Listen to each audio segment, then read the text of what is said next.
तो प्यारे बच्चों, वेलकम है आप सभी का केसर की कक्षा में। और आज हम क्लास 10th की मैथमेटिक्स जिसका नाम है ट्रिग्नोमेट्री, यानी जिसे हम त्रिकोणमिति के नाम से जानते हैं, कि आज एक एक क्वेश्चन को, प्रश्नावली की 8.1 के एक क्वेश्चन को बहुत ही बारीकी के साथ, बहुत ही आसान और इजी मेथड में सॉल्व करेंगे। ठीक है जी। लेकिन प्यारे बच्चों, इस चैप्टर को करवाने से पहले, यानी इस प्रश्नावली को करवाने से पहले, मैं इस प्रश्नावली में यूज़ होने वाले कुछ बेसिक कंसेप्ट के बारे में आपको बताना चाहूँगी, जो इस लेसन के लिए, इस चैप्टर के लिए बहुत ज़रूरी हैं। तो उसको हम ज़्यादा वक्त ना लेते हुए बहुत ही शॉर्ट ट्रिक से और बहुत ही आसान तरीके से वो मैं आपको बता दूंगी। तो चलो देर न लगाते हुए वीडियो को स्टार्ट करते हैं। तो सबसे पहले बात करते हैं इसकी बेसिक कंसेप्ट की, और अगर आपको इसकी पीडीएफ चाहिए तो वो भी आपको मिल जाएगी। तो हम यहाँ पे लिखते हैं।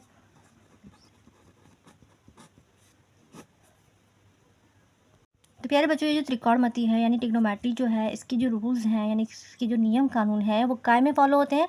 वो फॉलो होते हैं हमारे राइट एंगल ट्रायंगल में। किसमें? राइट एंगल ट्रायंगल में, जिसको हम किसके नाम से जानते हैं? जिसको हम यानी समकोण त्रिभुज के नाम से भी जानते हैं। तो हम यहाँ पे लिखेंगे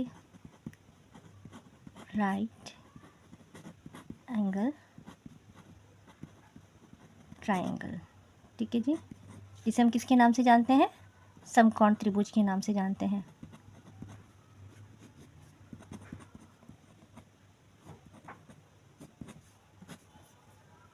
अब ये राइट एंगल ट्रायंगल्स क्या होता है भाई? राइट एंगल ट्रायंगल्स वो ट्रायंगल होता है जिसका एक एंगल जो होता है वो कितने डिग्री का होता है? वो 90 डिग्री का होता है। अब इसका हम नाम भी दे देते हैं, इसको ए, बी एंड सी। और सपोज़ करो यहाँ पे एक थीटा है, तो थीटा का मान कोई भी हो सकता है। थीटा का मान 1, 2, 3 या एनीथिंग कोई से भी हो सकता है, यानी 1 से लेके कुछ भी हो सकता है, वो हमसे कुछ भी पूछ सकता है। अब क्या करते हैं, हम इसके 3 नाम इंट्रोड्यूस करना चाहेंगे। तो इसको क्या बोलते हैं? इसको बोलते हैं बी। बी4 होता है हमारा बेस। और ये आड़ी लाइन है ना, इस तिरछी लाइन को हम बोलते हैं हाइपोटेनियस। और इसको बोलते हैं हमारी जो स्ट्रेट, जो बेस से लगी हुई जो जुड़ी हुई लाइन है, इसको बोलते हैं हम परपेंडिकुलर। ठीक है जी। जिसको हिंदी में कहा जाता है, बेस को हम बोलेंगे आधार, हाइपोटेनियस को बोलेंगे हम कर्ण, और परपेंडिकुलर हमारी हो गई क्या? लंबाई। ठीक है जी। तो मान लो प्यारे बच्चों, ये फर्श है, फर्श पे जो लेटा हुआ है ना, ये हमारा क्या कहलाएगा? ये हमारा बेस कहलाएगा, यानी कि ये हमारा आधार कहलाएगा।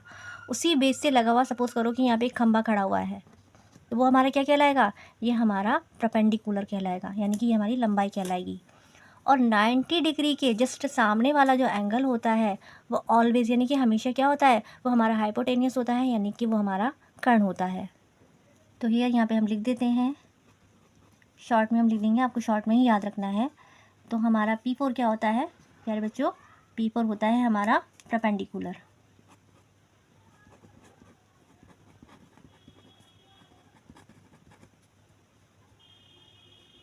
B4 हमारे क्या होता है प्यारे बच्चों? B4 होता है हमारा बेस। ठीक है जी। और H4 क्या होता है? H4 होता है हमारा हाइपोटेनियस।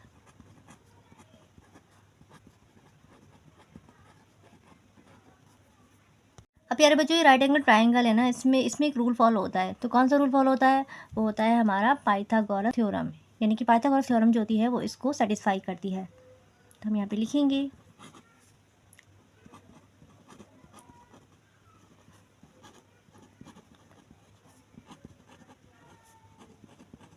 थ्योरम, यानी कि पाइथागोरस, हिंदी में बोलते हैं पाइथागोरस प्रमेय द्वारा।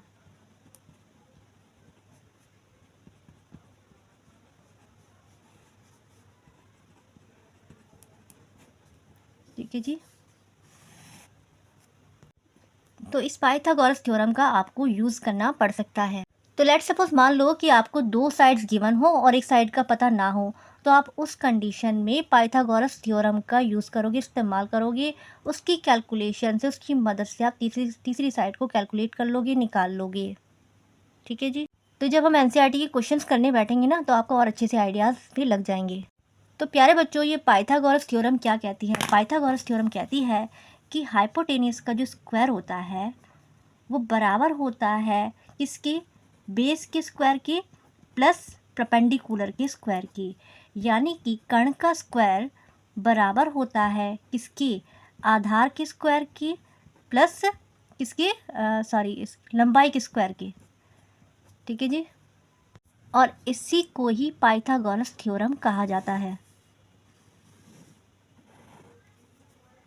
मैं आपके लिए कुछ नोट्स बनाती हुई चलूँगी, आपको भी उसके साथ मेरे साथ साथ बनाने हैं, जो आपको हमेशा रिमेंबर रखने हैं। तो हम यहाँ पे लिखते हैं, आप भी कॉपी पेन लेके बैठिएगा, जैसे जैसे मैं उतार रही हूँ याद रखिएगा, क्योंकि ये आपके लिए बहुत काम आने वाले हैं। तो सबसे पहले हम लिखेंगे कि सबसे पहले हमारा H4 क्या होता है? H4 होता है हमारा हाइपोटेनियस।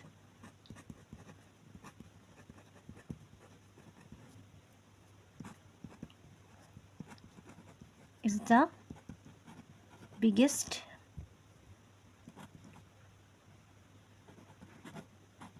लेंथ। हाइपोटेनियस जो होती है, कण जो होती है, वो ट्राइंगल की सबसे बड़ी भुजा होती है, यानी कि सबसे बड़ी लेंथ होती है।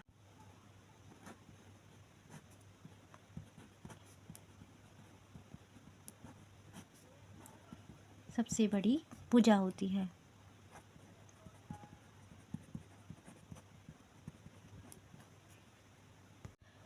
तो प्यारे बच्चों, हाइपोटेनियस जो होती है वो सबसे बड़ी लेंथ होती है, सबसे बड़ी भुजा होती है किसकी? ट्राइंगल की, यानी कि राइट एंगल ट्राइंगल की सबसे बड़ी जो भुजा होती है वो हाइपोटेनियस होती है, as compare to base and perpendicular के, यानी जो कर्ण होती है वो हमारी सबसे बड़ी भुजा होती है किसकी?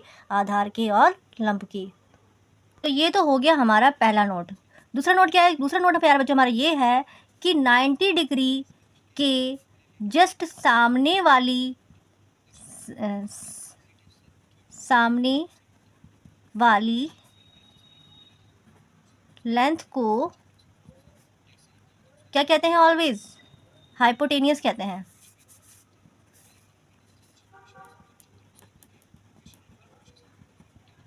हाइपोटेनियस यानी कि कर्ण कहते हैं। तो प्यारे बच्चों, हमें इसमें बेस के बारे में भी पता चल गया, परपेंडिकुलर यानी लंबाई के बारे में भी पता चल गया, और हाइपोटेनियस यानी कर्ण के बारे में भी पता चल गया। और इनके बीच में जो रिलेशन होता है, यानी पाइथागोरस थ्योरम जो अप्लाई होती है, वो भी हमने इसमें सीख लिया। तो प्यारे बच्चों, कभी कभी क्वेश्चन में ऐसा होता है कि वो ना हमसे किसी स्पेसिफिक एंगल के बारे में पूछ लेता है। तो नेक्स्ट टॉपिक हम इसी में डाल देते हैं कि यहाँ पे हम लिखेंगे फोर।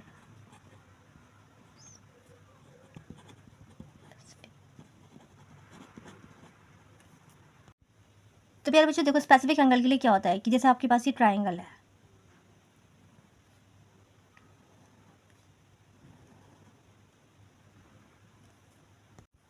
तो ये हमारा ए है, ये हमारा बी है और ये हमारा सी है, उसको हमने 90 डिग्री मान लिया, यानी कि हमारा 90 डिग्री का हो गया। ठीक है जी। तो मान लो कि यहाँ पे ए एंगल के बारे में बात हो रही है, यानी ए एंगल के पास हमारा थीटा है।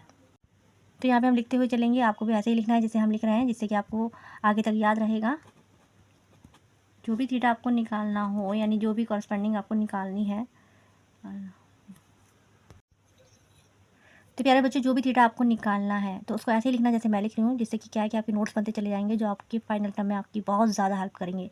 तो जो भी थीटा आपको निकालना है उसके जस्ट सामने वाली जो लेंथ होगी वो हमेशा यानी कि ऑलवेज परपेंडिकुलर होगी, यानी कि जो हमारी कहलाएगी वो हमारी क्या कहलाएगी? परपेंडिकुलर कहलाएगी। और प्यारे बच्चों 90 डिग्री के जस्ट सामने वाली जो भुजा होती है ना, सामने वाली जो लेंथ होती है वो ऑलवेज यानी हमेशा क्या होती है? वो हमारी हाइपोटेनियस होती है, यानी कि हाइपोटेनियस जो होती है वो हमारी फिक्स होती है, वो कर्ण हमारा फिक्स होता है। ठीक है। अकॉर्डिंग टू द क्वेश्चंस हमारे बेस और परपेंडिकुलर तो बदल सकते हैं, चेंज हो सकते हैं, लेकिन जो हमारा हाइपोटेनियस है वो कभी नहीं बदलता, वो हमेशा फिक्स रहता है। तो यहाँ पे हम लिखते हैं कि H इज़ यानी हाइपोटेनियस इज़ ऑलवेज फिक्स्ड। ठीक है जी। तो दूसरे शब्दों में हम कह सकते हैं कि base and perpendicular can be interchanged according to questions। ठीक है जी। तो कहने का मतलब ये है कि हमारे बेस और परपेंडिकुलर तो बदल सकते हैं, यानी कि हमारा आधार और लंबाई तो बदल सकती है, लेकिन हमारा जो हाइपोटेनियस है यानी कि जो हमारा कर्ण है वो कभी नहीं बदलता, वो ऑलवेज हमेशा वो फिक्स रहता है। इतनी बात आई होप सभी बच्चों को समझ में आ गई होगी। अगर नहीं समझ में आई है तो आप हमसे कमेंट सेक्शन में पूछ सकते हैं। तो प्यारे बच्चों, जो ट्राइंगल है, जैसे मान लो थीटा हमारे यहाँ पर है, ठीक है, थीटा हमारा ए पर है, तो हमारा जो जिस पे थीटा है, जिस पर मान थीटा है, हमारा जो मान है, तो वो तो हमारा बेस हो जाएगा, और थीटा के जस्ट सामने वाला वो हमारा क्या हो जाएगा? परपेंडिकुलर हो जाएगा, है ना। लेट सपोज मान लो कि थीटा हमारा यहाँ पर है, ठीक है, थीटा हमारा नीचे दे रखा है, थीटा हमारा सी पे दे रखा है, तो क्या है कि सी पे अब हमें ये पता है कि हाइपोटेन्यूस हमारा फिक्स होता है, यानी कर्ण तो हमारा फिक्स होता है, ठीक है? ये तो हमेशा फिक्स रहता है, इसका तो इसका तो बदला जा ही नहीं सकता। लेकिन अकॉर्डिंग टू थीटा हमारा ये चेंज हो जाएगा, यानी कि ये इंटरचेंज हो जाएंगे। अब थीटा हमारा सी पर आ गया, यानी थीटा हमारा नीचे आ गया, तो बेस हमारा ये हो गया। और हमें पता है कि थीटा के जस्ट सामने वाली जो भुजा होती है, यानी सामने वाली, वो हमारी क्या कहलाएगी? वो हमारी परपेंडिकुलर कहलाएगी, यानी कि वो हमारी लंबाई कहलाएगी। ये हमारा बेस हो जाएगा, यानी कि ये हमारा आधार हो जाएगा। तो आई होप सभी बच्चों को परपेंडिकुलर, बेस और हाइपोटेन्यूस का जो कंसेप्ट है वो सभी को समझ में आ गया होगा। तो प्यारे बच्चों, अब इसमें ट्रिग्नोमेट्री में ना हम पढ़ते हैं आगे की। ट्रिग्नोमेट्री में 6 कंपोनेंट्स हैं, वो कौन कौन से हैं? कि सबसे पहले तो हमारा है यहाँ पे साइन, फिर है हमारा कॉज, फिर है हमारा टैन, फिर है हमारा कॉसिक, फिर है हमारा सेक, और फिर है हमारा कोट। ठीक है जी। तो ये सारे ही एक दूसरे के अपोजिट होते हैं।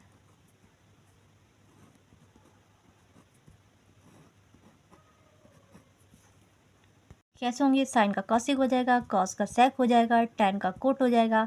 इसी तरह कॉसिक का साइन हो जाएगा, सेक का कोस हो जाएगा, और कोट का टैन हो जाएगा। यानी सब एक दूसरे के अपोजिट हैं। इसका अपोजिट ये है तो इसका अपोजिट ये है। कॉस का अपोजिट सेक है तो सेक का अपोजिट कॉस है। टैन का अपोजिट कोट है तो कोट का अपोजिट टैन है। तो इन्हीं को आपको सीरियल वाइज याद रखने हैं। इनके कुछ फार्मूले होते हैं कि साइन थीटा का मान क्या होता है, कॉस थीटा का क्या होता है, टैन थीटा का क्या होता है, कॉसिक थीटा का क्या होता है, सेक क्या होता है, एंड कोट क्या होता है। तो प्यारे बच्चों, इनको फार्मूलेज को याद करने के लिए भी एक शॉर्ट ट्रिक है, तो उस शॉर्ट ट्रिक को भी हम याद करते हैं।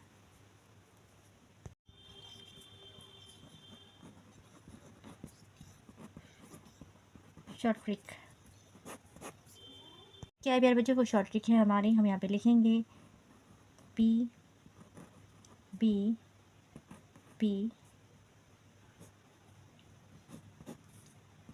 एच एच बी, जिसे हम कहते हैं लाल कक्का, LAL के ए। ये हिंदी मीडियम वालों के लिए है और ये इंग्लिश मीडियम वालों के लिए है।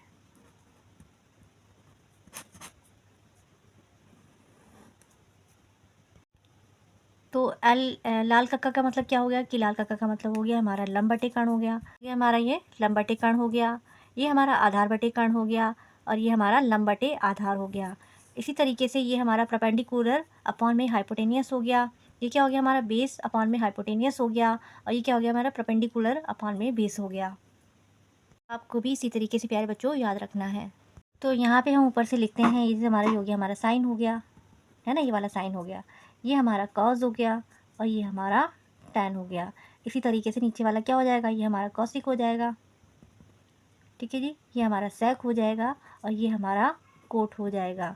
इसी तरीके से ये भी है sine cos tan cosec sec cot. ठीक है जी। तो अब हम प्यारे बच्चों क्या आते हैं कि हम इनके फॉर्मूले बनाना सीखते हैं। तो फॉर्मूले कैसे बनाते हैं भाई? फॉर्मूले बनाना तो बहुत आसान है। जैसे कि मान लो सबसे पहले हम साइन का बनाएंगे, तो साइन साइन में बराबर क्या होता है? साइन बराबर होता है P अपॉन में H। क्या होता है हमारा? P अपॉन में H, यानी जिसे हम क्या बोलते हैं? L अपॉन में K, यानी कि लंब बटे में कर्ण। ठीक है जी। तो साइन थीटा का मान क्या होता है भाई? साइन थीटा का मान होता है P अपॉन में H, यानी कि परपेंडिकुलर अपॉन में हाइपोटेनियस, यानी जिसे हम बोलते हैं लंब बटे कर्ण। कॉस थीटा का मान क्या होता है भाई? कॉस थीटा का मान होता है हमारा B अपॉन में H, तो बेस अपॉन में हाइपोटेनियस, यानी जिसे हम हिंदी में क्या बोलते हैं? आधार बटे में कर्ण। उसके बाद आता है हमारा टैन थीटा। टैन थीटा का मान क्या होता है भाई? टैन थीटा होता है हमारा परपेंडिकुलर अपॉन में बेस, है ना, परपेंडिकुलर अपॉन में बेस, इसे हम हिंदी में कहते हैं लंब बटे में आधार। इसके बाद प्यारे बच्चों क्या आता है? अब इसका अपोजिट कर लेते हैं, हम नीचे से ऊपर जाते हैं। पहले हम ऊपर से नीचे आए थे ना, अब क्या करते हैं? हम नीचे से ऊपर आते हैं। जैसे कि कॉसिक थीटा का मान क्या होगा भाई? यहाँ पे कॉसिक थीटा का मान होगा हमारा H अपॉन में B, यानी क्या होगा हमारा? H अपॉन में B, यानी हाइपोटेनियस अपॉन में परपेंडिकुलर, यानी इसे हम हिंदी में क्या बोलते हैं? कर्ण बटे में लंब। तो हम यहाँ पे लिखेंगे कि कर्ण बटे में लंब। ठीक है जी। उसके बाद क्या आता है? Sec theta. तो सेक थीटा का मान क्या होता है भाई? सेक थीटा का मान होता है हाइपोटेनियस अपॉन में बेस। तो हम यहाँ पे लिखेंगे सेक थीटा हाइपोटेनियस अपॉन में बेस, है ना, जिसे हम हिंदी में क्या बोलते हैं भाई? हिंदी में बोलते हैं कर्ण बटे में आधार। तो हम यहाँ पे लिखेंगे कि कर्ण बटे में आधार। ठीक है जी। उसके बाद आता है कॉट थीटा। कॉट थीटा का मान क्या होता है? बी अपॉन में पी, यानी कि बेस अपॉन में परपेंडिकुलर। तो यहाँ पे हम लिखेंगे cot theta is equal to B upon में पी, यानी B by P is equal to क्या हो जाएगा भाई, ये हो जाएगा हमारा आधार बटी में लंब। क्या हो जाएगा ये हमारा आधार बटी में लंब। ठीक है जी। तो प्यारे बच्चों, ये 6 रूल्स हैं, बहुत इजी हैं, आपको बहुत ऐसे ही याद रखने हैं क्योंकि ये पूरे ट्रिग्नोमेट्री में यही यूज़ होने हैं। तो बहुत ही आसानी के साथ मैंने लिखवा दिए हैं, आपको इनको याद रखना। उसके बाद हम करते हैं, प्यारे बच्चों सपोज़ करो कि हमारे पास एक अगर साइन थीटा की वैल्यू हमारे पास 2/3 है ना, और कॉस थीटा की जो वैल्यू है हमारे पास क्या है 4/3 है। ठीक है जी। एंड टेन थीटा की जो वैल्यू है हमारे पास क्या है, वो ओनली 2 है। ठीक है जी। अब क्या होता है प्यारे बच्चों, जैसे हमें साइन थीटा पता है कि साइन थीटा का जो अपोजिट होता है वो क्या होता है भाई, साइन थीटा का अपोजिट हमारा कॉसिक थीटा होता है। तो साइन थीटा अगर 2/3 है तो कॉसिक थीटा इसका अपोजिट होता है, यानी इसका उल्टा होता है, तो क्या हो जाएगा 3/2 हो जाएगा, है ना भाई। कॉसिक थीटा क्या हो जाएगा यहाँ पे, हम यहाँ पे लिखेंगे, है ना। कॉस थीटा मान लो कॉस थीटा हमारा 4/3 है, तो कॉस थीटा का अपोजिट क्या होता है, कॉस थीटा का अपोजिट तो सेक थीटा होता है। तो सेक थीटा में क्या आएगा हमारा, इसका अपोजिट हो जाएगा, यानी क्या हो जाएगा हमारा 3/4 हो जाएगा, है ना, 3/4 हो जाएगा ना। टेन थीटा का अपोजिट क्या होता है, कॉट थीटा होता है। टेन हमारे पास 2 है तो कोट टेन थीटा का अपोजिट कॉट थीटा होगा। कॉट थीटा का मान क्या होगा, ये हो जाएगा हमारा, जिसके नीचे कुछ नहीं है उसके नीचे हम 1 मान लेंगे, तो क्या हो जाएगा हमारा 1/2 हो जाएगा, है ना, 1/2 हो जाएगा। अब ये जो चीज़ हमने लिखी है ना प्यारे बच्चों, इनके बीच में क्या होता है, एक रिलेशन होता है। तो ये हम एक्सरसाइज 8.2, 8.3, स्पेशली 8.4 में इसके बारे में पढ़ेंगे। लेकिन क्योंकि मैं बेसिक कंसेप्ट आपका क्लियर करवा रही हूँ ताकि हमारा चैप्टर है बहुत इजीली, बहुत आसानी के साथ हो जाए, तो वो हम कर लेते हैं जैसे कि हमें पता है। तो प्यारे बच्चों, ये कॉसिक थीटा जो होता है, कॉसिक थीटा में साइन थीटा और कॉसिक थीटा के बीच में एक संबंध होता है, एक रिलेशन होता है, इसे लिखा जाता है 1/sin थीटा। ठीक है जी। इसी तरीके से सेक थीटा के बीच में भी एक संबंध होता है, सेक थीटा और कॉस थीटा के बीच में भी एक रिलेशन होता है, एक संबंध होता है। तो उसको हम कैसे लिखते हैं कि sec theta is equal to 1/cos theta. ठीक है जी, थीटा। और कोट थीटा जो होता है हमारा, कोट थीटा बराबर होता है 1/tan थीटा। ठीक है जी।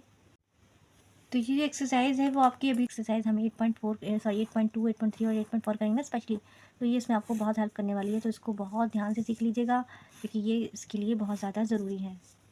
चाहे तो आप लिख सकते हैं साथ साथ में, क्योंकि ये हेल्प करेगा ही करेगा, ये यूज़ में आना ही आना है। वैसे तो जब हम आगे की एक्सरसाइज करवाएंगे 8.4 तो उसमें भी आगे करवाएंगे, लेकिन आप फिर भी हाथ के हाथ नोट्स बनाते हुए चलें तो ज़्यादा बेहतर होगा। तो प्यारे बच्चों, ये अब तक हमारा बेसिक चल रहा था जो हमें हमेशा याद रहना चाहिए, जो हमारे एग्ज़ाम में यूज़ होना है। तो आपको इनको अच्छे से रिवाइज़ करना है और आपको जो भी नोट्स बनाए गए हैं आपको भी हैंड टू हैंड अपनी कॉपी पर बनाते हुए चलने हैं।